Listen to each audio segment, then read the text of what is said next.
In this video, I will demonstrate how to compute the mean, variance, and standard deviation for a problem that satisfies the four requirements of a binomial probability experiment. The problem states the following. The chance that a student will purchase a required book for a math course at the bookstore is 62%. If 30 students are selected, compute the mean, variance, and standard deviation for all 30 purchasing the book. Round to 2 decimal places. This problem satisfies all the required conditions that indicates it is a binomial experiment. Step 1 in the process is we have to identify N, P, and Q. N is the sample. The sample consists of 30 students. P, the probability that the students purchase the book in the bookstore, 62%, which we write as a decimal, 0.62. And Q is the probability that the student did not purchase the book in the bookstore. To compute that probability, we take 1 minus 0.62, which is 0.38. Now, when computing the mean for a probability distribution that is binomial, we have to multiply N, which is 30, with P, 0.62.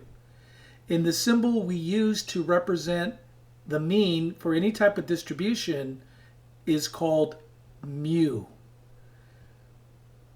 So 30 times 0.62 is 18.6.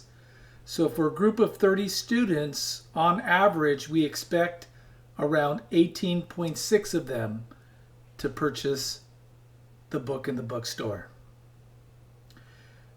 To compute the variance, the formula is, remember this Greek letter is called sigma, so it's sigma squared is N, 30, times P, 0.62, times Q, 0.38. That is 7.07. And then finally, to compute the standard deviation, we use the symbol sigma, and we take the square root of 7.07. which is 2.66. Let's work out this example using the calculator. First, let's multiply 30 times 0.62. So we type in 30 times 0.62. That's 18.6. We have the mean. To get the variance, all we have to do is we multiply, because remember, this portion is the mean. We just have to multiply by 0.38 to get the variance. And that's 7.068, which is what I rounded to 7.07. And then the final step is to get the standard deviation. We have to be very cautious when using a TI calculator. Do not use this radical. This is an nth root radical. We need to use the square root, which is above the x squared button.